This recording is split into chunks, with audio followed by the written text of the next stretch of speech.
Broadcast और New York से दिल्ली तक हर बात हम आप तक पहुंचाने वाले हैं, क्योंकि अब से करीब 1.5 घंटे का वक्त बाकी, करीब 90 मिनट का वक्त बाकी, जब प्रधानमंत्री नरेंद्र मोदी दुनिया के सामने भारत की बात रखेंगे और नमो मंत्र देंगे। जी हां, पूरी दुनिया सुनेगी और वर्ल्ड लीडर मोदी का ग्लोबल संदेश होगा।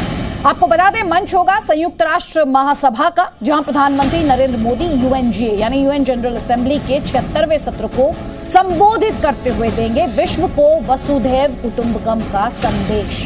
प्रधानमंत्री नरेंद्र मोदी विश्व की सबसे बड़ी पंचायत से दुनिया बदल देने वाला नमो मंत्र भी देंगे, जिसमें यह कहा जा रहा है कि वो अफगानिस्तान के हालात पर बात कर सकते हैं। आतंकवाद पर यूएन की आंखें खोलने वाला ये भाषण माना जा रहा है। कोरोना संकट, वैक्सीन, जलवायु परिवर्तन को लेकर वो चिंता व्यक्त कर सकते हैं। और जब नरेंद्र मोदी बोल रहे होंगे तो यकीन मानिए, अमेरिका, रूस, फ्रांस, ऑस्ट्रेलिया, जापान जैसे देश उन्हें ध्यान से सुनेंगे और कान लगाकर वो देश भी सुनेंगे जिनकी वजह से दुनिया आतंकवाद के खतरे के साए में जी रही है। जी हां, पाकिस्तान, तालिबान बहुत ध्यान से प्रधानमंत्री मोदी के इस संबोधन को सुनेंगे। वहीं चीन भी आज प्रधानमंत्री मोदी को गौर से सुनेगा, क्योंकि हो सकता है कि प्रधानमंत्री मोदी दुनिया के सबसे बड़े मंच से भूले नहीं। हम जिस जनरल असेंबली की बात कर रहे हैं उसके मेंबर स्टेट्स की बात करें तो 193 मेंबर स्टेट्स हैं। इसीलिए हम कह रहे हैं दुनिया का सबसे बड़ा मंच ये है, तो उस मंच से आतंकवाद के साथ साथ विस्तारवाद पर भी प्रहार करेंगे प्रधानमंत्री। और इसीलिए हम कह रहे हैं कि संयुक्त राष्ट्र महासभा में पीएम का ये ग्लोबल संदेश होगा, मैसेज होगा।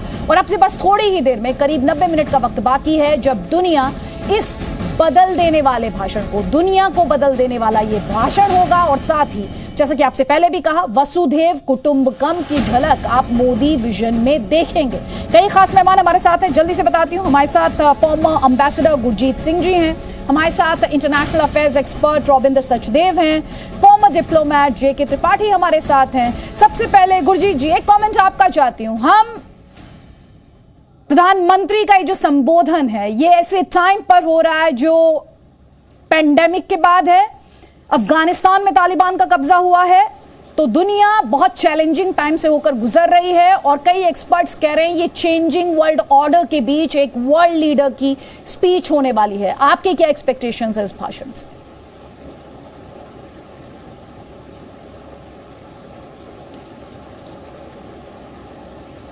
गुरजीत जी, आवाज आ रही है आपको?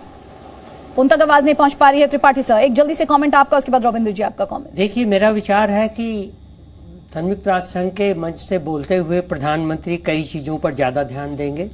एक तो विश्व के स्वास्थ्य की समस्या, कोरोना वैक्सीन का डेवलपमेंट, सप्लाई चेन। दूसरा, आतंकवाद पे तो बोलेंगे ही बोलेंगे, चाहे पाकिस्तान का नाम न लें। मुझे उम्मीद है पाकिस्तान का नाम नहीं लेंगे, जैसे कि उनकी आदत है।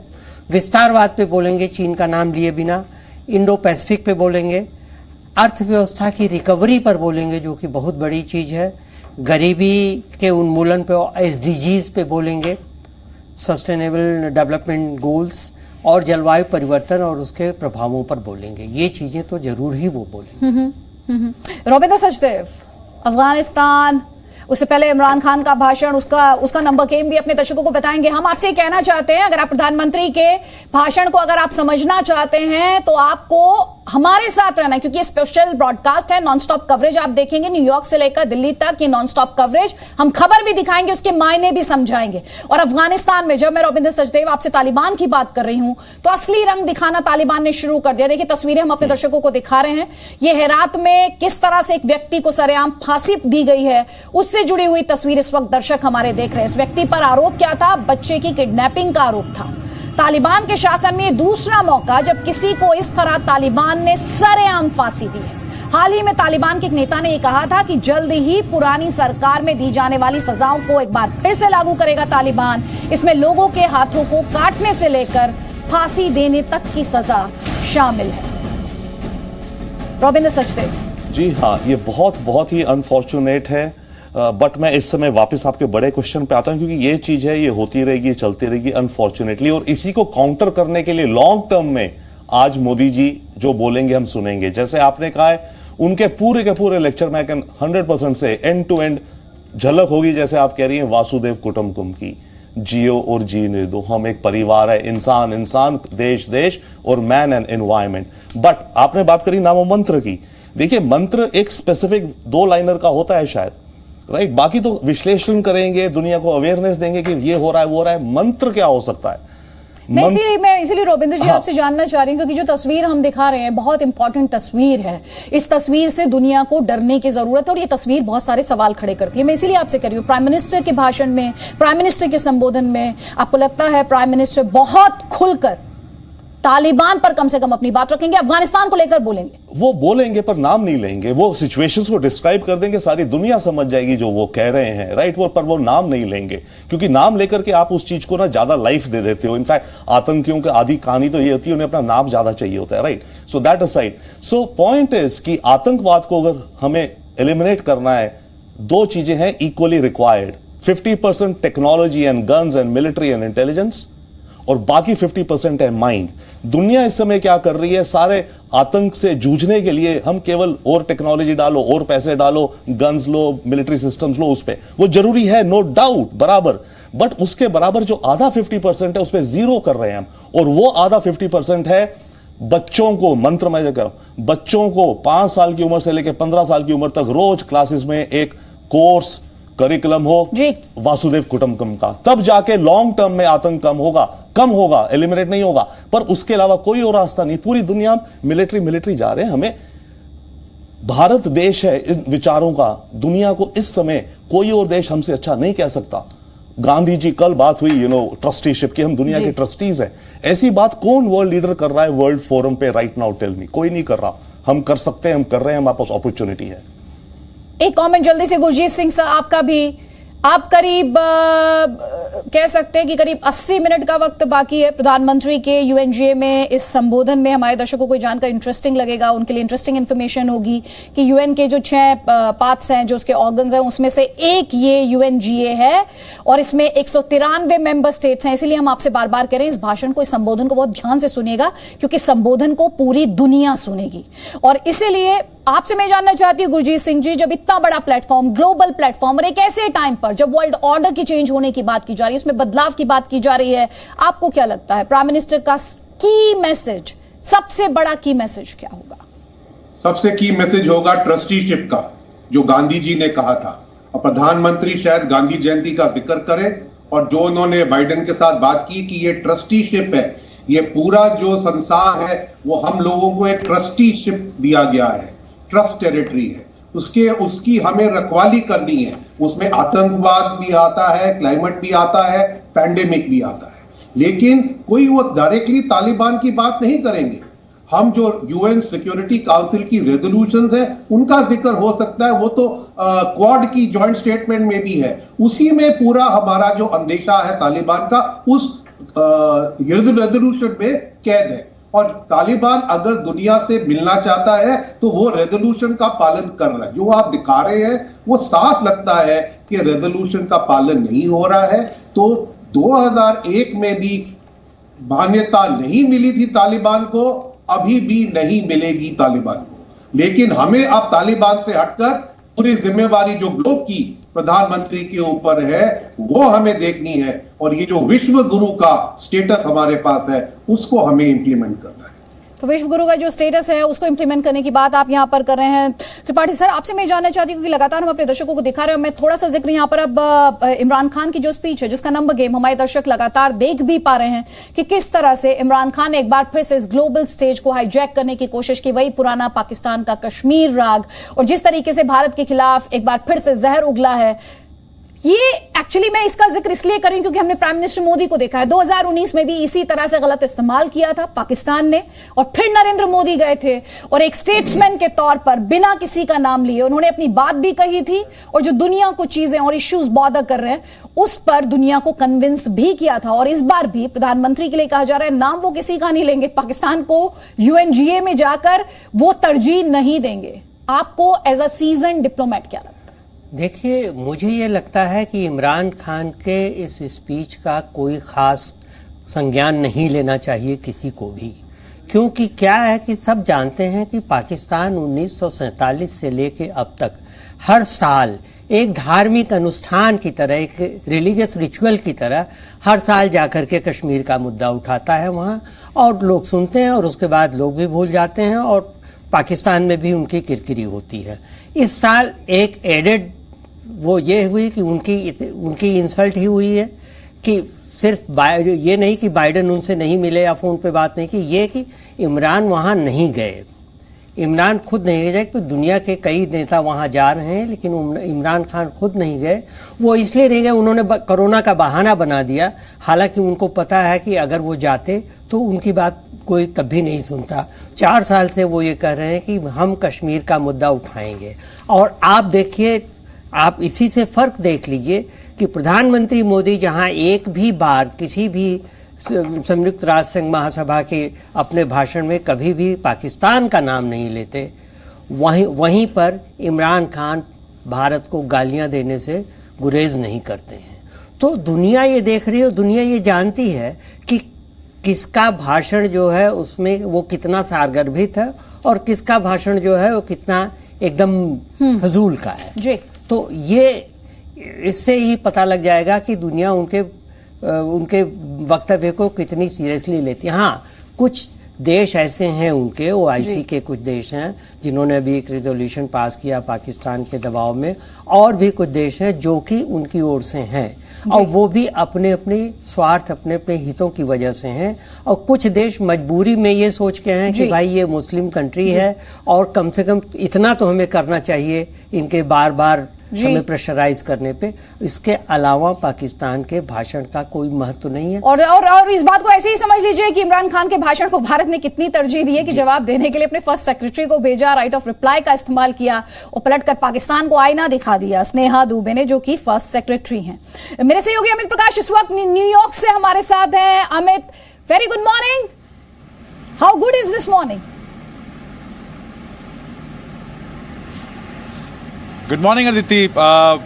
यहाँ गुड मॉर्निंग। और जब लगातार हम ट्रैवल करके वॉशिंगटन से न्यूयॉर्क आ रहे थे, UN हेडक्वार्टर से हमारी टीम रहेगी, UN हेडक्वार्टर्स के बाहर से हमारी टीमें डिकोड करेंगी प्रधानमंत्री के उस भाषण को।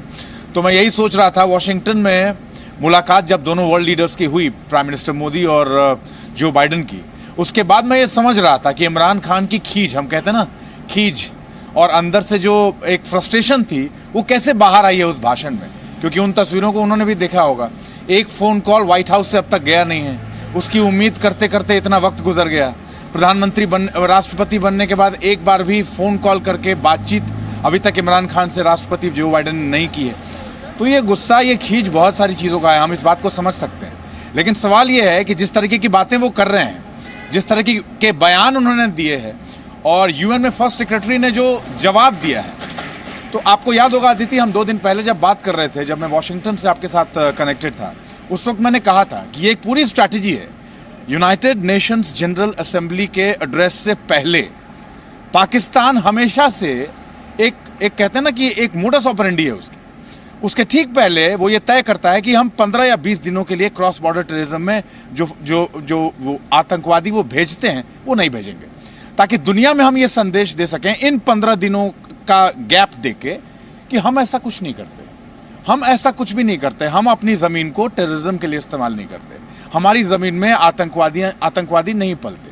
लेकिन जिस तरीके से वो एक्सपोज हुए हैं, जिस तरीके की बातें वो करके एक्सपोज हुए हैं, अब दुनिया में उनको एक्सपोज किए जाने की ज़रूरत नहीं है। और दूसरा ये, यूनाइटेड नेशंस में वर्चुअल जो उनका वो रिकॉर्डेड मैसेज था जो प्ले हुआ, और जिसका जो उन्होंने आग उगली है वहाँ से, जो गालियाँ दी हैं भारत को, और एक तरीके से यूनाइटेड स्टेट्स के बारे में भी जो कहा है, वो इससे ये समझ में आता है कि कहाँ आंकता है यूनाइटेड नेशंस उनको, क्यों नहीं आए वो यहाँ।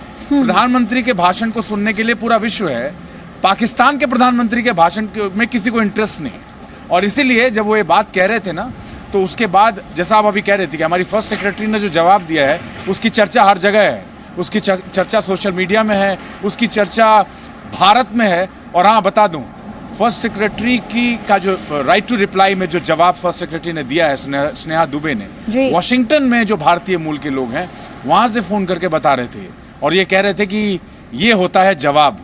जो जवाब दिया गया है, अब उसके बाद फिर सोचना पड़ेगा कि उसका जवाब पाकिस्तान क्या दे। बिल्कुल, और भारत की तरफ से एक फैक्चुअल जवाब एक्सपेक्टेड था। भारत ने अपने राइट ऑफ रिप्लाई का इस्तेमाल किया और वो जवाब दिया, और वो इंटरनेशनल प्लेटफॉर्म पर ही जवाब दिया गया। अब इमरान खान के पास चेहरा छिपाने के लिए कोई जगह बची नहीं है। इमरान खान को हम एक तस्वीर आपको लगातार दिखा रहे हैं, एक तस्वीर हम आपको लगातार दिखा रहे हैं, स्पष्ट करते हुए। जो तस्वीर इस वक्त आप देख रहे हैं ये पुरानी तस्वीर है। अब करीब आप लगाइए 70 मिनट का इंतजार है प्रधानमंत्री के संबोधन में। और एक और तस्वीर जो भी हमने आपको दिखाई, तालिबान की बर्बरता से जुड़ी हुई, किस तरह से एक व्यक्ति को हेरात में तालिबान ने फांसी दे दी। अब वो तस्वीर दिखाई नहीं देती। वो तस्वीर किसे दिखाई नहीं देती? वो तो पाकिस्तान के प्रधानमंत्री को भी दिखाई नहीं देती।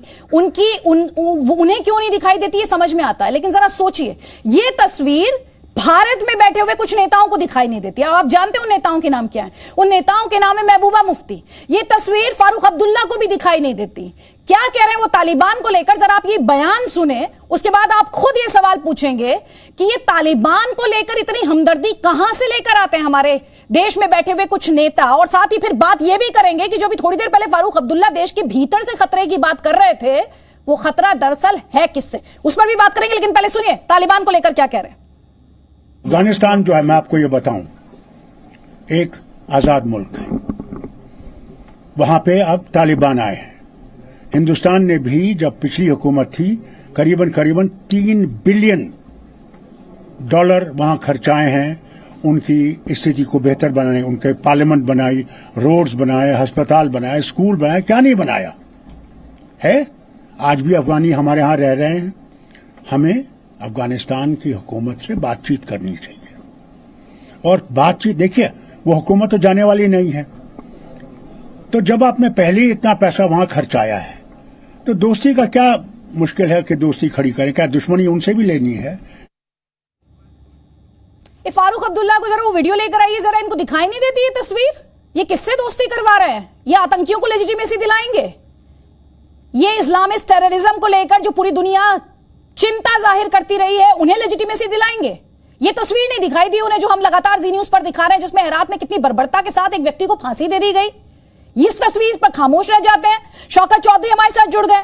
शौकत चौधरी, ये तस्वीरें नहीं दिखाई देती क्या? ना फारूक अब्दुल्ला को दिखाई देती, ना महबूबा मुफ्ती को दिखाई देती।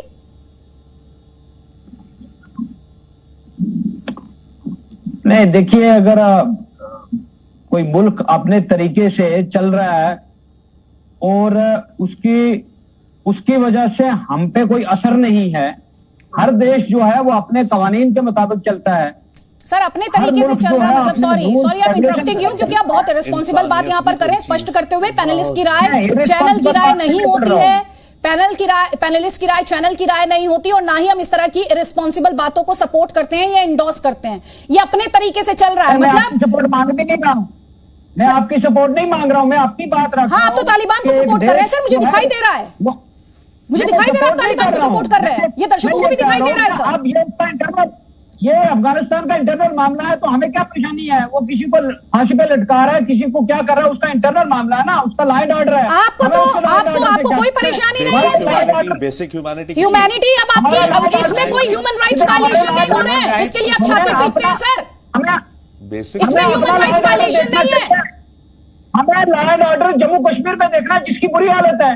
आप अफगानिस्तान की बात करते हैं, आप तालिबान को एंडोर्स कर रहे हैं इस डिबेट में बैठकर सर, इस डिस्कशन में बैठ के। What can be more shameful than that? This? नहीं, मैं ये कह रहा हूँ कि वो उनका लॉ एंड ऑर्डर है, उसको आप ठीक कर सकते हैं, मैं ठीक कर सकता हूँ। नहीं, आपको तालिबान की बर्बरता दिखाई नहीं देती सर। आप जेएनके के लॉ एंड ऑर्डर की चिंता मत कीजिए सर। आप जम्मू कश्मीर के लॉ एंड ऑर्डर की चिंता मत कीजिए। आप जेएनके बता रहे हैं। आप जेएनके पे ले आए, तालिबान और जेएनके आपको बराबर दिखाई देते हैं। नहीं, मैं कह रहा हूँ आप अफगानिस्तान की चिंता मत करिए, आप हिंदुस्तान की चिंता भाई। तालिबान, सुनिए मेरी बात, दुनिया को चिंता हो रही है अफगानिस्तान की। आप भूल गए कल मैंने आपको हमारे शो में ब्रिटेन के एमपी ने क्या कहा था? अगर इंडियन फोर्सेस नहीं होते तो कश्मीर में वो होता जो अफगानिस्तान में हो रहा है। आप भूल गए शायद ये बात। तो इंडियन फोर्सेस है ना, हमारा फेथ। तालिबान को लेके आप क्यों इंडोर्स करते हैं तालिबान को? तालिबान आपको तो पाकिस्तान जिस तालिबान को सपोर्ट करता है, आपकी नेता को सिर्फ पाकिस्तान से बात करनी है सर। मुझे अपने दुनिया की नंबर 3 की फौज पर पूरा यकीन है। मेरी अपनी जो सिक्योरिटी फोर्सेस पर यकीन है कि तालिबान इधर से उधर हो जाए, मेरे को कोई परेशानी नहीं है। आपको क्यों परेशानी है? आप चिंतित हैं। आप वहां के लॉ एंड ऑर्डर को जो है वो कहते हैं कि वहां लॉ एंड ऑर्डर खराब है।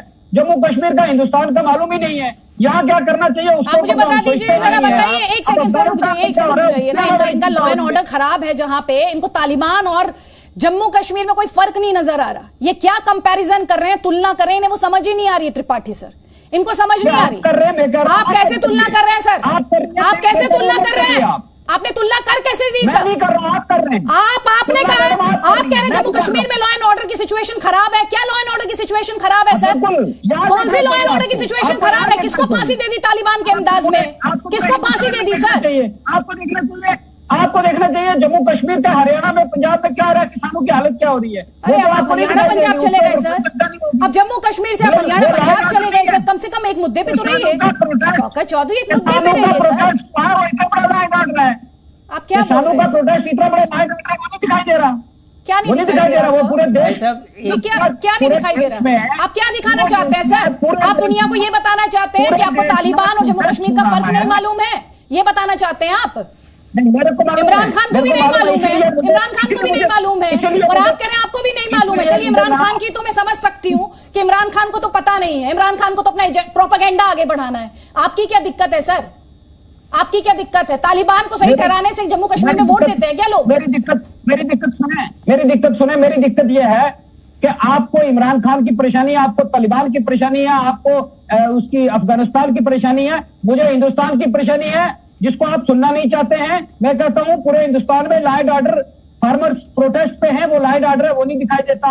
क्या हो गया लॉ एंड ऑर्डर खराब है? लॉ एंड ऑर्डर को नहीं सुनिए, लॉ एंड ऑर्डर को क्या हो गया बताइए जरा मुझे। लॉ एंड ऑर्डर का बताइए मुझे, क्या हो गया लॉ एंड ऑर्डर को हिंदुस्तान में? आप बात कर रहे हैं ना मुझसे, लॉ एंड ऑर्डर का बताइए क्या हो गया सर? मुद्दे पे रहिए, आपसे 3 लाइन में जवाब दीजिए मुझे। लॉ एंड ऑर्डर को क्या हो गया देश में? आपको अफगानिस्तान की चिंता है, आपको अफगानिस्तान बताइए ना, एक लाइन बोली और अब आपके पास जवाब नहीं है। लॉ एंड ऑर्डर को क्या हो गया भारत में? क्या हो गया बताइए? जवाब है ना, मैं कह रहा हूँ क्या हो गया लॉ एंड ऑर्डर को? बताइए ना मुझे, लॉ एंड ऑर्डर को क्या हो गया? वो लॉ एंड ऑर्डर नहीं है। नहीं, क्या लॉ एंड ऑर्डर नहीं है? क्या लॉ एंड ऑर्डर? यहाँ पे कहाँ पे गोलियां चलती दिख रही है आपको? यहाँ पे कहाँ लोग आपको बर्बरता से लोगों को फांसी दिए जाते हुए दिख रहा है सर? अब मुझे बताइए ना, एग्जांपल दीजिए आप मुझे। सैकड़ों लोग जो इस प्रोटेस्ट में मारे जा रहे हैं, उसकी लॉ एंड ऑर्डर वो आपको दिखता ही नहीं है। शौकत चौधरी ध्यान से सुनिएगा, शौकत चौधरी ध्यान से सुनिएगा। अब आपको तथ्यों का आईना में दिखाऊंगी। जिस प्रोटेस्ट की आप बात कर रहे हैं ना सर, जिस प्रोटेस्ट की आप बात कर रहे हैं, आप सुन लीजिए, लोगों के सामने गलत बात मत रखिए। उस प्रोटेस्ट में एट्रोसिटीज हो रही है, उस प्रोटेस्ट में बर्बरता हो रही है, उस प्रोटेस्ट में लाठियां बरसाई जा रही है, उस प्रोटेस्ट में क्या हो रहा है? पथराव हो रहा है, क्या हो रहा है उस प्रोटेस्ट में? रोड ब्लॉक करके प्रदर्शन करने की इजाजत दी गई, लोग बैठे हुए हैं, रोड ब्लॉक है, रोड ब्लॉक है जनाब। आप मुझे लॉ एंड ऑर्डर बता रहे हैं? इस देश की सर्वोच्च अदालत में ये मामला गया है, आप मुझे लॉ एंड ऑर्डर के बारे में बता रहे हैं? इस देश की सर्वोच्च अदालत ने कहा इसका समाधान होना चाहिए, आप मुझे किस लॉ एंड ऑर्डर के बारे में बता रहे हैं? त्रिपाठी जी को सुन लीजिए, आपसे कुछ कहना चाह रहे हैं? सुशील पंडित जल्दी जल्दी। शौकत चौधरी जी, आपसे मैं 2 बात पूछना चाहता हूँ। कश्मीर में शौकत चौधरी जी, आपसे मैं 2 बात पूछना चाहता हूँ। एक ये आप बता दीजिए कि क्या महबूबा मुफ्ती जी ने कभी पाकिस्तान के बारे में कुछ नहीं कहा है? आप बताइए, आप कह सकते हैं कि उन्होंने कभी पाकिस्तान के बारे में कुछ नहीं कहा है? एक चीज कहा है तो क्यों कहा है? पाकिस्तान तो दूसरा मुल्क है, उनको क्या फर्क पड़ता है? क्यों कहा उन्होंने आपके स्टैंडर्ड? जिसके इंटरफेरेंस है उसके लिए कहना पड़ेगा ना। नहीं, क्यों? और दूसरी चीज जब आप कह रहे हैं कि हमारा मामला है, जम्मू कश्मीर में शौकत चौधरी पाकिस्तान की इंटरफेरेंस क्यों? क्या इंटरफेरेंस है पाकिस्तान की? क्या इंटरफेरेंस? अच्छा वो आपने मान लिया, चलिए बहुत अच्छी बात है। कम से कम आपने ये एडमिशन तो दे दिया कि जम्मू कश्मीर में आपकी नेता मानती है कि पाकिस्तान की इंटरफेरेंस है। Very good, really good. अब मुझे बताइए क्या इंटरफेरेंस है पाकिस्तान की? बताइए मुझे। नहीं आप बताइए सर, आपने पाकिस्तान से बातचीत की वकालत करती है आपकी नेता, आपकी बात का विरोधाभास सामने आ गया। आपकी नेता तो चाहती है पाकिस्तान से बात कीजिए। नहीं आप बताइए मुझे किस तरह की आपके हिसाब से इंटरफेरेंस है पाकिस्तान की कश्मीर में? बताएं जरा, हम आपसे समझेंगे, आज दर्शक समझेंगे। आज समझिए मेरे से, समझिए, क्योंकि यहाँ पर 32 साल से लगातार मिलिटेंसी से लोग मारे जा रहे हैं। ये इंटरफेरेंस नहीं है, ये आपकी समझ में नहीं आती। ये इंटरफेरेंस क्या होती है? कौन सी इंटरफेरेंस होती है बताइए मुझे जरा। 1947 में क्या हुआ था, 65 में क्या हुआ था, 71 में क्या हुआ था, यहाँ कारगिल जंग जो है 99 में हुई, ये सारी इंटरफेरेंस आपको दिखाई नहीं देती है। तो हम किसकी बात करें फिर? हम ये ना कहें कि पाकिस्तान जो है वो जम्मू कश्मीर के हालात खराब हैं, जम्मू कश्मीर में पाकिस्तान की वजह से लाखों लोग जो है वो मर गए, चाहे उसमें सिक्योरिटी फोर्सेज तो ये महबूबा मुफ्ती को नहीं समझा पाया, महबूबा मुफ्ती को नहीं समझा पाई ये बात कि क्यों हम पाकिस्तान से बात करें। अभी आपने कहा लाखों लोग मर गए कश्मीर में पाकिस्तान की वजह से। सुशील पंडित इनकी नेता ये समझते नहीं, ये खुद कहते हैं कि पाकिस्तान की वजह से ये सब हो रहा है, लेकिन बात फिर भी इन्हें पाकिस्तान से करनी है। बिल्कुल है, तो बिल्कुल है। अदिति जी, चौधरी को थोड़ा समय और दीजिए, ये पूरी परतें खोल के बताएंगे। आज ये मूड में है और इनको बाद में जाकर के पार्टी से क्या हटक पड़ेगा वो बात की बात है। दिया हाँ, ये आज मूड में है, ये साफ साफ समझाएंगे कि जिस पाकिस्तान की हिमायत और पैरवी महबूबा मुफ्ती कर रही थी, आज उस पाकिस्तान और तालिबान के नुमाइंदे बनकर ये यहाँ बैठे हैं। आज आपको पाकिस्तान की नुमाइंदगी की कमी नहीं खलेगी, क्योंकि जिस पाकिस्तान ने पाकिस्तान यानी तालिबान और तालिबान यानी पाकिस्तान, और उस तालिबान और पाकिस्तान की नुमाइंदगी करने वाले उन पर आप कह रहे हैं कि नजरसानी न कीजिए, उन पर मत देखिए।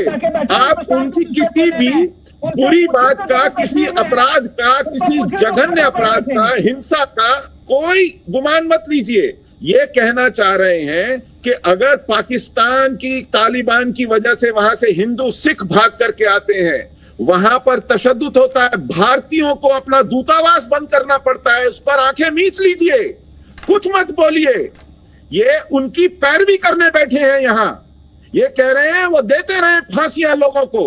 आप अपनी बात जाकर के कहेंगे चलिए चीन से हम ले लेंगे 370, आप जाके कहेंगे कि चलिए पाकिस्तान हमारी हिमायत में खड़ा होगा, आप जाके कह लेंगे कि चलिए तालिबान, मुजाहिदीन, ये सारे अलकायदा, ये सब मिलकर के कश्मीर में आकर के तबाही मचाएंगे और हम दोष देंगे भारत की सरकार को, दोष देंगे भारत की सेना को, और उनके जो गुर्गे हैं, हिजबुल मुजाहिदीन है, लश्कर तैयबा है, जैश ए मोहम्मद है, उन लोगों को उनकी पैरवी करेंगे, उनके घर जाकर के मुआवजे देंगे। ये महबूबा मुफ्ती ने काम किया था। आज ये तस्वे बहा रहे हैं कि हमारे कश्मीर के अंदर लोग मारे गए, मारने वालों के घर जाके मुआवजे इसी महबूबा मुफ्ती ने दिए। पत्थरबाजों को 400 पत्थरबाजों को जम्मू कश्मीर बैंक में नौकरी में इसी महबूबा ने लगवाया। इसी महबूबा ने बड़ी बड़ी नौकरियों में इन जिहादियों को जगह दी, पनाह दी, उनके खिलाफ केस वापिस लिए। आज ये कह रहे हैं कि कश्मीर में लोग मारे जा रहे हैं। दिक्कत यही है, आपके मुंह में आकर के कुछ बोलेंगे और नेता जो है वो बाहर जाकर के कुछ और बोलेंगे। आप बात पूरी कर रहा हूं, आपको क्या जल्दी है? अब तक आप अपनी बात पूरी कर रहे थे, मैं बीच में नहीं बोला। आपको मिर्च क्यों लग रही है सच्चाई सुन के? महबूबा मुफ्ती की हरकत करके आपको मिर्च लग रही है, उनकी सच्चाई जान करके आपको तकलीफ हो रही है। बिल्कुल मैं बताऊंगा, बिल्कुल आपको यही तकलीफ। आपके पार्टी के एजेंडा में है कि कश्मीर में पाकिस्तान की करेंसी चलनी चाहिए। आपका जो सेल्फ रूल डॉक्यूमेंट है उसमें आप कहते हैं कि कश्मीर में पाकिस्तान की करेंसी चलनी चाहिए, उसमें आप कहते हैं कि कश्मीर में शरिया लागू होना चाहिए। अपने सेल्फ रूल डॉक्यूमेंट में आप कहते हैं कि बॉर्डर खोल दीजिए, पाकिस्तान के साथ आना जाना जो है एकदम फ्री होना चाहिए। आप कहते हैं अपने सेल्फ रूल डॉक्यूमेंट, हाँ आप चाहते हैं ना कि वही तालिबान उन खुले बॉर्डर से कश्मीर में आए और फिर कहेंगे कि साहब आपको तालिबान से क्या लेना देना है।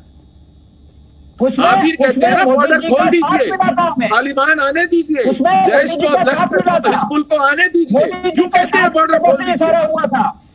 क्यों कहते हैं बॉर्डर खोल दीजिए? क्यों कहते हैं कि पाकिस्तान की करेंसी कश्मीर में लाने दीजिए? क्यों कहते हैं कि कश्मीर पेट्रोल में पाकिस्तान के साथ प्रशासित कीजिए? क्यों कहते हैं? कश्मीर की इकोनॉमी को ठीक करने के लिए अगर हमें इकोनॉमी को ठीक करने के लिए लोगों की गर्दनें कटवाएंगे, आप इकोनॉमी को ठीक करने के लिए यहाँ पे बमबारी करवाएंगे। आप कटवा रहे हैं, हम अमन चाहते हैं, हम कहते हैं अमन। आप अमन चाहते हैं, बॉर्डर खोलकर जैश ए मोहम्मद आ जाए उससे अमन होगा, बॉर्डर खोल के लश्कर आ जाए उससे अमन होगा, बॉर्डर खोल के तालिबान आ जाए उससे अमन होगा कश्मीर में, ये चाहते हैं आपकी बीजेपी चाहती है बॉर्डर खोलकर तालिबान को लाने दीजिए उससे अमन होगा, ये कह रहे हैं आप। हाँ, ये कहते हैं करते रहे आप अपनी बात के ऊपर ध्यान दीजिए, आप क्या कह रहे हैं? सुशील पंडित जी जो बातें आप हाईलाइट कर रहे हैं यहाँ पर, ना वो शौकत चौधरी को समझ आई सर, ना वो पाकिस्तान के प्रधानमंत्री इमरान खान को समझ में आई। लगातार हम नंबर गेम दिखा रहे हैं कि किस तरीके से इमरान खान जैसे शौकत चौधरी लगातार पाकिस्तान का राग अलाप रहे हैं। सोचिए जरा, तालिबान की बात की जाती है तो हरियाणा पंजाब पर चले आते हैं। अब आप अंदाजा लगा लीजिए कि तालिबान को लेकर कितनी ज्यादा दुविधा इनके मन में है। इन्हें तालिबान में पता नहीं, इनको लगता है कि तालिबान अफगानिस्तान का इंटरनल मैटर है। तो जनाब पूरी दुनिया क्यों बोल रही है, वो नंबर गेम जो है वो स्क्रीन पर लेकर आए कि इमरान खान ने किस तरह से भारत के खिलाफ जहर उगलने की यहां पर कोशिश की है। जेके त्रिपाठी जी, एक कमेंट आप उस समय इंटरवीन करना चाहते थे, आप बोलना चाहते थे, सर मैंने आपको मौका नहीं दिया। अब आप जल्दी से अपनी बात रखें। ये स्पष्ट करते हो कि करीब 57 मिनट का वक्त बाकी है प्रधानमंत्री मोदी का यूएनजीए में, दुनिया का सबसे बड़ा प्लेटफॉर्म, दुनिया का सबसे बड़ा मंच, जहां प्रधानमंत्री का यह संबोधन है, और इमरान खान ने किस तरह अपने टाइम को जाया किया सिर्फ कश्मीर राग दोहराकर। और बार बार हम आपसे यह भी कह रहे हैं कि प्रधानमंत्री के भाषण में वो कौन से मुद्दे होंगे जिन पर प्रधानमंत्री फोकस करेंगे, वो हमारे एनालिस्ट जो है, एक्सपर्ट जो है, वो आपके लिए डिकोड करें। त्रिपाठी जी, मैं चौधरी जी से यही एक चीज पूछना चाहता हूं। मैं सोच के हैरान हूं कि ये कहते हैं कि अगर हमारे पड़ोसी के घर में भी बम फट जाए या पड़ोसी का घर तबाह हो जाए तो हमें कोई फर्क नहीं पड़ेगा क्योंकि हमारा घर है। अगर ऐसी बात है तो फिर आप हरियाणा और पंजाब की बात क्यों करते हैं? आप जो कश्मीर की बात कीजिए। एक और आप वहाँ नहीं, एक और आप अफगानिस्तान की बात नहीं करना चाहते, दूसरी ओर उसी यार्ड डिस्ट्रिक्ट को आप दूसरी तरह से सेलेक्टिवली अपने लिए रखना चाहते हैं। तो ये बात तो सही नहीं। एक स्टैंड लीजिए कोई भी। बिल्कुल सही बात है, ये अपने आप में बहुत इंपॉर्टेंट है। तो इमरान खान किस तरह से एक बार फिर से वो अपने पुराने उसी राग पर लौट आए जिसमें कि कितनी बार उन्होंने कश्मीर का जिक्र किया, हम आपको बताना चाहते हैं। तो देखिए 24 मिनट 33 सेकंड का उनका कुल भाषण रहा, और साथ ही आपको हम ये भी बता रहे हैं कि भारत के खिलाफ दुष्प्रचार में उन्होंने कितना वक्त जाया किया, 6 मिनट 6 सेकंड। और तालिबान की वकालत में जिसकी बर्बरता की तस्वीर हम आपको दिखा रहे हैं और जिसे एक तरीके से शौकत चौधरी भी डिफेंड कर रहे हैं, वो भी उस पर कितनी देर वकालत में, सोचिए जरा, 6 मिनट आप लगा लीजिए किस पर जाया किए, भारत के खिलाफ दुष्प्रचार पर, और तालिबान की वकालत में कितना टाइम लगाया, 10 मिनट 8 सेकंड। अब आप लगा लीजिए टोटल मिलाकर कितना हो गया ये। उनकी भाषण का ज्यादातर हिस्सा तो भारत के खिलाफ दुष्प्रचार और तालिबान की वकालत में ही निकल गया। आरएसएस का 2 बार जिक्र किया, कश्मीर का 12 बार जिक्र किया, बीजेपी का 3 बार जिक्र किया।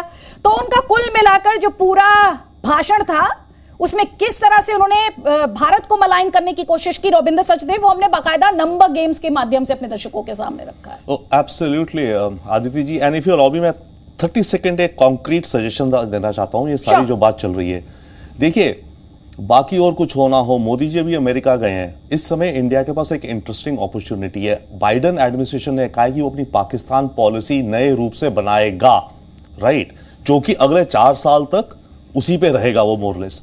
तो अभी भारत को, और हर नया प्रेसिडेंट जो आता है ना, वो अपनी पॉलिसी फिर से बनाता है, चाइना को लेके, रशिया को लेके, इंडिया को लेके, पाकिस्तान को लेके।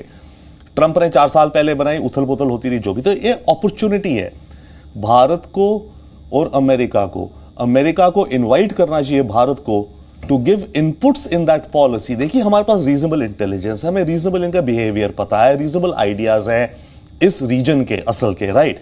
तो अगर पाकिस्तान पॉलिसी जो अमेरिका बनाए उसमें भारत के इनपुट्स हो, including financial action task force पे और ज्यादा नकेल कसी जाए, कुछ और चीजें जो स्टेप्स हैं जिसके चलते अमेरिका कॉन्क्रीट रूप से पाकिस्तान को शेप कर सकता है बिहेवियर। अदरवाइज बड़े और वेक्टर्स हैं और हम चीजों में रह जाएंगे, किसने क्या बोला। तो एक कॉन्क्रीट कदम जो निकल के आ सकता है इस मोदी विजिट से, मोदी बाइडेन जी की मीटिंग से, कि अमेरिका की जो फॉरेन पॉलिसी बने रिगार्डिंग पाकिस्तान, उसमें इंडिया से राय ली जाए, ड्राफ्ट डिस्कस किया जाए। जितना क्लोजली करा जाए उतना अच्छा अमेरिका के लिए, हमारे लिए और दुनिया के लिए और इवन पाकिस्तान के लिए। तो आप यहाँ पर लगातार डिकोड कर रहे हैं कि क्या क्या मैसेजिंग प्रधानमंत्री का जो संबोधन है उसमें हो सकती है। गुरजीत जी, हम लगातार यहाँ पर अफगानिस्तान को लेकर भी डिस्कशन कर रहे हैं और यहाँ पर हम पाकिस्तान के प्रधानमंत्री इमरान खान की स्पीच को भी डिकोड कर रहे हैं। पाकिस्तान का प्रधानमंत्री इमरान खान जिस तरह से तालिबान की वकालत करता है और तालिबान को लेजिटिमेसी दिलाने की कोशिश करता है कि अगर अफगानिस्तान को हमें सुरक्षित बनाना है, तालिबान को लेजिटिमेसी दिलानी होगी पूरी दुनिया के सामने, क्या वो उसे एक्सपोज नहीं करता? वो एक्सपोज हो चुके हैं, लेकिन हमें जैसे रविंद्र जी ने कहा आगे बढ़ना है।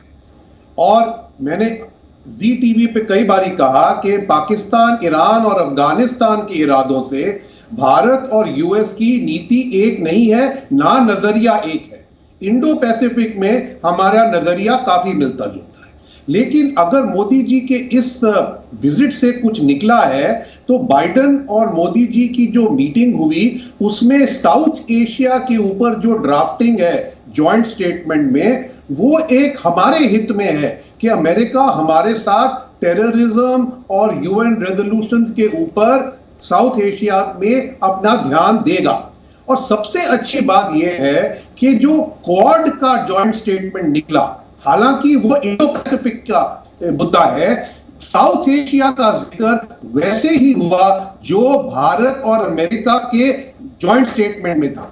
तो ये एक भारत का संघर्ष सफल हुआ, और जो रविंदर जी कह रहे हैं कि हम अमेरिका के साथ ही नहीं, ऑस्ट्रेलिया, जापान और पूरे क्वाड के साथ अफगानिस्तान और उसके आसपास एक हम नजर रखेंगे। एक बात अभी भी बचती है, ईरान।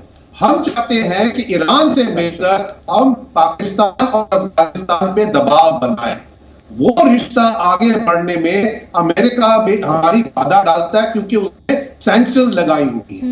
हम चाहते हैं कि अमेरिका का जो ईरान से न्यूक्लियर डील दोबारा होने वाली है वो जल्द हो जाए, कि ये सैंक्शंस उठे और हमको खुली छुट्टी मिले कि हम ईरान के साथ मिलकर पाकिस्तान और अफगानिस्तान को संभालने की कोशिश करें।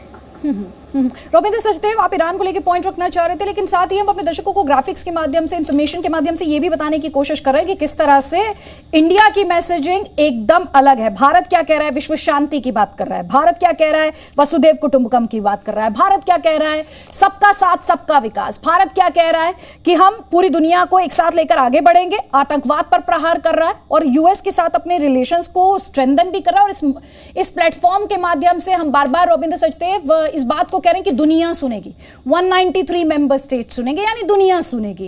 एक आम आदमी के लिहाज से प्रधानमंत्री का यह संबोधन क्यों अहम हो जाता है, ये एक्सप्लेन कीजिए। ये अहम इसलिए हो जाता है, ये एक नया युग शुरू हो रहा है आदित्य जी। देखिए, ये जो पैंडेमिक है ये 100 साल में एक बार आया है शायद। ये जो क्लाइमेट चेंज है, जो फ्लड्स आ रहे हैं, वाइल्ड फायर्स हो रही हैं, ड्राउट्स आ रही हैं, ये सडनली लोगों के घरों में आ गए हैं। आपके घरों में, स्ट्रीट्स में, शहरों में फ्लड्स आ रहे हैं। ये तो 5000 10,000 साल बाद पहली बार आए। आज से पहले कभी क्लाइमेट चेंज इतना सिवियर नहीं हुआ है। ये एक युग बदल रहा है। अमेरिका अफगानिस्तान से निकला 20 साल बाद, वो जियोपॉलिटिकल एक पुराना एम्पायर प्लेटू हो गया, एक नया एम्पायर उठ रहा है। ये दोनों आपस में रब कर रहे हैं, फ्रिक्शन हो रही है। ये सारी चीजें एक साथ हो गई हैं। और ऑफ कोर्स एक्सट्रीमिज्म को लेकर के वो अलग पूरी कहानी है। ये एक पूरा नया युग शुरू हो रहा है। ये ईयर 0 है ऑफ द पोस्ट कोविड युग। इसमें दुनिया पूरी रीसेट हो रही है, रीबूट हो रही है। लोग 2-2 साल घर से रह करके लोगों ने अपनी हेल्थ पे ध्यान दिया, अपना विचार किया, अपनी लाइफ में मैं क्या कर रहा हूं, क्यों कर रहा हूं, लाइफस्टाइल बदल रहे हैं लोग, राइट। तो ये मौका है दुनिया में नए आइडिया फ्रेश दोबारा फिर से इन्फ्यूज करने का। तो इसलिए पीएम मोदी आज जो बोलेंगे, जैसे आप करिए नमो मंत्र, ये मानना चाहिए हमें इन चीजों को। ऐसे देखिए, हम सिंबल्स बनाएंगे तभी ह्यूमैनिटी आगे चलेगी। इसको ऐसे अच्छे सिंबल्स बनाएं जिसको हम अपने को खुद चैलेंज करें कि दुनिया में वासुदेव कुटुंबकम, मैन और मैन को कोएग्जिस्ट करना है। बात फिर हो जाती है, मैन और एनवायरमेंट को कोएग्जिस्ट करना है। हम मदर नेचर को नहीं देने देंगे तो हम पहाड़ों को काटेंगे तो ऑब्वियसली फ्लड्स आके हमारे घरों में आएंगे। तो ये जो नया युग है, इसमें मंत्र क्या हो, बड़े बड़े मंत्र। सबसे बड़ा मंत्र तो यही है, वासुदेव कुटुंबकम। और ये मंत्र हम लाते हैं गांधी जी। हम देश हैं गांधी, टैगोर, बुद्धा, रविंद्रनाथ टैगोर एटसेट्रा के, राइट। तो हम ये विचार दुनिया में लाने का एक हमारा लॉजिकल सा बनता है और दुनिया एक्सपेक्ट भी करती है। अब यही बात मानो फ्रांस के मैक्रोन कह दें कि जी नॉन वायलेंस, कोई मजा नहीं आएगा, क्योंकि फ्रांस से नॉन वायलेंस नहीं निकला, फ्रांस से कुछ और निकला। वो बात कर सकते हैं लिबर्टी, इक्वालिटी, फ्रेटर्निटी की, राइट। और कोई और देश इस तरह की बात नहीं कर सकते जो हम कर सकते हैं। तो मोदी जी इस युग के शुरुआत के ईयर 0 में दुनिया को एक मैसेज दें, होप का भी। देखिए, दुनिया में बहुत डर भी है इस समय, फ्यूचर जनरेशन में खासकर, कि भाई क्लाइमेट चेंज ऐसा हो गया वैसा हो गया। तो बच्चे क्या सोच रहे हैं, वो तो सोच रहे हैं दुनिया तो खत्म हो जाएगी 20 साल में, मेरा क्या होगा। डर है, मैसेज ऑफ होप चाहिए। तो मैसेज ऑफ होप तब आएगा कि भाई ठीक है, प्रॉब्लम्स हैं सारी, इनको जैसे तैसे सॉल्व करो, मिलिट्री रूप से, इंटेलिजेंस से, सिक्योरिटी से, कोर्ट से पाकिस्तान को बिहेवियर बदलाओ, उसके साथ साथ अच्छे बिग आइडियाज दो कि दुनिया बदल सकती है अच्छाई की तरफ। तो 50-50 चलेगा। अगर केवल हम 50% दुनिया डार्क है ही कहते रह जाएंगे तो रियली में हम सोचेंगे दुनिया डार्क है। त्रिपाठी सर को मैं यहाँ पे लेके आती हूँ। आपने कहा डार्क है और आपने मैसेज ऑफ होप की भी बात की, लेकिन त्रिपाठी सर आप लाइट को हाईलाइट, होप को हाईलाइट तभी कर पाएंगे जब आप उस डार्कनेस को रिकॉग्नाइज करेंगे। मैं एक बार फिर से वही इमरान खान का जो भाषण है, देखिए अब हमारे दर्शक स्क्रीन पर भी इस इंफॉर्मेशन को साफ साफ देख पा रहे हैं कि जब आप प्रधानमंत्री की स्पीच को सुनेंगे अब से करीब 50 मिनट बाद, आप इसे ऐसे समझिए कि पाकिस्तान ने क्या किया। पाकिस्तान ने कश्मीर पर दुष्प्रचार किया, पूरा टाइम मुस्लिम कार्ड खेला, तालिबान के साथ खड़ा दिखाई दिया, तालिबान की वकालत की, और हाफिज सईद और मसूद अजहर जैसे टेररिस्ट पर चुप्पी साधे रहे इमरान खान। इसके अलावा हमने ये भी देखा कि जो बाइडेन, जिन्हें लेकर पाकिस्तान इन दिनों नाराज भी है कि हमें तो कोई फोन कॉल भी नहीं किया, उधर देखा नरेंद्र मोदी प्रधानमंत्री को गले लगाते हुए, और एक तरीके से आइसोलेटेड पाकिस्तान। ये अपने आप में जरूरी है जब आप इस तरह के प्लेटफॉर्म पर जाते हैं, आप अपने नेबरिंग कंट्री की, जो दुनिया भर में आतंक का निर्यात करता है, जो दुनिया भर में आपके लिए एक थ्रेट है, उसके खिलाफ मैसेजिंग को किस तरह से ड्राफ्ट या स्ट्रक्चर या प्रेजेंट करते हैं।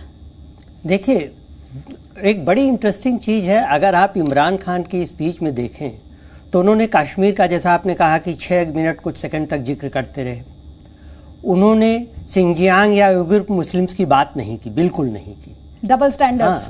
डबल स्टैंडर्ड, क्योंकि उनसे जब एक बार पूछा भी गया था तो उन्होंने फेमसली कहा था कि नहीं, अभी हम कश्मीर में ज़्यादा मसरूफ़ हैं और उस पर मौका मिलने पर बात करेंगे। इसके साथ उन्होंने न गरीबी हटाने, पाकिस्तान ऐसा नहीं कि पाकिस्तान में बहुत अमीरी है, सब लोग अमीर हैं, खुशहाल हैं, गरीबी हटाने की, स्वास्थ्य सेवाओं को बहाल करने की, शिक्षा में इम्प्रूवमेंट लाने की, इस सब चीज़ पे कोई बात नहीं की। इसके ठीक उलट आप देखेंगे कि प्रधानमंत्री मोदी जब बात करेंगे, पिछली बार भी जैसे उन्होंने बात की थी, कभी पाकिस्तान का नाम नहीं लिया था। समस्याओं में आतंकवाद की बात करेंगे, विस्तारवाद की बात करेंगे, लेकिन इसके साथ साथ SDGs की भी बात करेंगे, जो सस्टेनेबल डेवलपमेंट गोल्स हैं, और जो नए, जैसे ये रविंदर जी कह रहे थे कि जो नए युग की शुरुआत हो रही, नए युग में ये सब चीज़ें जो हैं कि स्वच्छ पानी हो, स्वच्छ प्रकृति हो, शिक्षा हो, स्वास्थ्य हो, इन सब की भी बात मोदी जी करेंगे। पिछली बार भी उन्होंने इन्हीं की बात की थी। तो वो एक बहुत शिष्ट भाषण होता है, बहुत संयत भाषण होता है। इमरान खान की तरह सिर्फ एक ही देश के खिलाफ जहर उगलते रहने वाला नहीं होता है। ये फर्क होगा दोनों भाषण। और हमने ये देखा भी है, प्राइम मिनिस्टर मोदी ने जब वो इस प्लेटफॉर्म पर गए हैं, उन्होंने एक वर्ल्ड लीडर के तौर पर अपनी बात रखी है। गुरजीत जी, हमारे दर्शकों की दिलचस्पी इस वक्त ये जानने में भी होगी, देखिए इस वक्त जो हम इंफॉर्मेशन है वो आपको लगातार दिखा रहे हैं कि कैसे ये जो संयुक्त राष्ट्र महासभा, जिसे UNGA, United Nations general assembly भी कहा जाता है, उसका ये 76वां सेशन है। 1946 में इसकी शुरुआत हुई थी, पहली मीटिंग हुई थी, और ये 76वां सेशन है 2021 में। पिछले साल आपको याद होगा ये वर्चुअल सेशन हुआ था, वर्ल्ड लीडर्स वहां पर नहीं पहुंचे थे कोविड पैंडेमिक की वजह से। और इस बार भी अगर UNGA की बात की जाए तो करीब 109 हेड ऑफ स्टेट्स और हेड ऑफ गवर्नमेंट्स हैं जो पहुंचे हैं न्यूयॉर्क सिटी में, और इन पर्सन अपना भाषण जो है वो डिलीवर कर रहे हैं। और करीब 60 हेड्स ऑफ स्टेट्स या हेड्स ऑफ गवर्नमेंट हैं जिन्होंने अपना मैसेज जो है वो ऑनलाइन प्रेजेंट किया है, प्री रिकॉर्डेड मैसेज भेजा है। गुरजीत जी, हमारे दर्शकों की दिलचस्पी, देखिए जी न्यूज पर हम खबर भी दिखाते हैं और खबर के मायने भी समझाते हैं। हमारे दर्शकों की दिलचस्पी इस वक्त इस बात में भी होगी जब प्रधानमंत्री मोदी वहां पर बोलेंगे 193 मेंबर स्टेट्स के सामने, भारत वहां से क्या हासिल कर सकता है? भारत एक विश्व गुरु का स्तर हासिल कर सकता है, करना चाहिए। और जैसे हमारे मित्रों ने कहा, हमें बड़े आइडिया देना चाहिए। मैं आपको एक आइडिया देता हूं। ये साल है international year of ending child labour, और पैंडेमिक के द्वारा चाइल्ड लेबर एक्चुअली बढ़ गया है, कम नहीं हुआ है। और भारत एक बहुत यंग देश है, हमारे यहां बहुत बच्चे हैं, तो हम क्यों नहीं इसके ऊपर एक नया मुद्दा शुरू करते हैं। ये अपॉलिटिकल मुद्दा है, संसार की बेहतरीन बातों के लिए एक मुद्दा है, सस्टेनेबल डेवलपमेंट गोल है। हमें ऐसे चीजों पे अपना ध्यान देना चाहिए और दुनिया को छोटे मोटे पॉलिटिक्स से उठाना चाहिए। दूसरी बात, जो आप बार बार 193 देश कहती हैं, ये बात आपको समझनी चाहिए कि उस हॉल में 193 देशों की जगह होती है। और 193 देशों के नुमाइंदे ज्यादातर बैठे होते हैं जब भी कोई लीडर बोलता है, लेकिन 193 हेड्स ऑफ गवर्नमेंट या मिनिस्टर नहीं बैठे होते हैं। जो न्यूयॉर्क आते हैं वो अपनी स्पीच देते हैं जैसे हमारे प्रधानमंत्री देंगे, और वो चले जाते हैं और लोगों से मिलने या और मीटिंग्स करने। तो ये एक रिकॉर्ड में जाता है। और मैं आपको एक बात जरूर कहना चाहता हूं, आपने बार बार इमरान खान की तुलना प्रधानमंत्री मोदी से की, मुझे ये नहीं भाता है। प्रधानमंत्री मोदी कहां और इमरान खान कहां, और बार बार आपके प्रोग्राम में आप इकट्ठा उनका फोटो दिखाती हैं। जितना इमरान खान को टाइम यूएन में नहीं मिला, आपने दे दिया उसको प्रचार में। मेरे को तो बहुत दुख हुआ है। Sorry sir if you felt offended. पहले तो फॉर क्लैरिटी मैंने कोई तुलना नहीं की है। इमरान खान की स्पीच को रिपोर्ट करना भी मेरी जिम्मेदारी थी, दर्शकों को पता होना चाहिए, वो रिपोर्ट किया है मैंने। और जब हम ये कहते हैं दुनिया सुनेगी, तो इट इज क्लियर, चाहे लीडर्स वहां पर मौजूद हो ना हो, लेकिन वो इंडिया की तरफ से क्या मैसेजिंग दी जा रही है, उस मैसेजिंग को जरूर सुनना चाहते हैं। वो वर्ल्ड लीडर्स कहीं पर भी मौजूद हो, मैक्रोन वहां पर नहीं है, बट आई एम श्योर जब प्रधानमंत्री का संबोधन होगा, he would like to know कि प्राइम मिनिस्टर मोदी ने क्या कहा when he is looking for a long term partnership with India. Robinder Sachdev, आप कुछ कहना चाह रहे हैं? Very true and very rightly said ambassador ji and Aditi ji, but I think that ये see a lot of this is for the audiences. जो लोग सुन रहे हैं वो they may not be knowing everything, fine. So let's say 50% तो इमरान खान का डुगडुगा बज रहा है, whatever, but at the same time I think the quality of our panel discussion right now between esteemed panellists like yourself sir and Tripathi ji, हम कुछ actually बड़े specific solutions की बात कर रहे हैं इस समय, which I think don't think many others are also talking. हर जगह it's only Imran and Pakistan bashing, but I can say that on the panel that we are here and with the intent that all of us and the moderator Aditi is drawing out from us, हम कह पा रहे हैं कि India को इस तरह की चीजें करनी चाहिए कि स्कूलों में बच्चों के लिए करिकुलम हो for shanti and peace as year of international child labour के अगेंस्ट, उसके अगेंस्ट भारत करे। Concrete suggestions, American foreign policy जो बन रही है पाकिस्तान को लेकर के, उसके अंदर इंडिया के इनपुट्स लिए जाएं। So I think it ends up maybe as an interesting discussion, but well said, sir. Tripathi sir, देखिए, जो अमेरिका की फॉरेन पॉलिसी बन रही है और उसमें इंडिया के इनपुट लेने का सजेशन है, वेलकम है, लेकिन मैं नहीं समझता कि अमेरिका जब अपनी फॉरेन पॉलिसी बनाता है तो इनपुट्स हर बार लेता है। पाकिस्तान पॉलिसी, हाँ, Pakistan special case, Pakistan policy, मैं नहीं समझता कि हर बार लेता है। और जहाँ तक इमरान खान की बात में एक छोटी चीज़ ये कहना चाहता हूँ कि एक कहावत है कि बदनाम जो होंगे तो क्या नाम न होगा, तो वही हालत इमरान खान की, चूंकि बदनाम है इसलिए उनका नाम हो रहा है।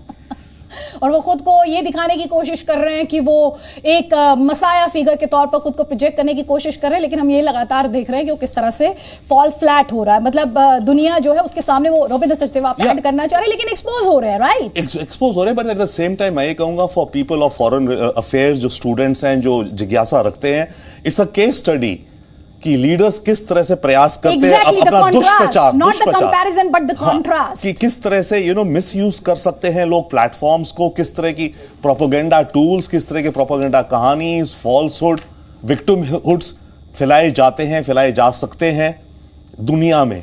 तो आई think that serves that little purpose also. It's a case study. जितना देखो कैसे कैसे क्लासिक केस है इनके, कैसे कर रहे हैं, कैसे कैसे हर प्लेटफॉर्म पे क्या आर्ग्यूमेंट्स ये दे रहे हैं। और कुछ arguments by the way I think are smart arguments जो इमरान खान दे रहे हैं।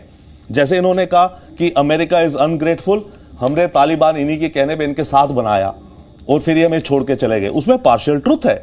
बात अलग है कि पाकिस्तान ने बाद में चॉइसेस कैसे करी, राइट? तो हर कंट्री के लिए वो तो लेसन है कि किसी भी फॉरेन पार्टनर के साथ कैसे आप कोलैबोरेट करो। पता चला वो कल को अपना अपनी पॉलिसी बदल गई, आप रह गए holding the baby with the bath water.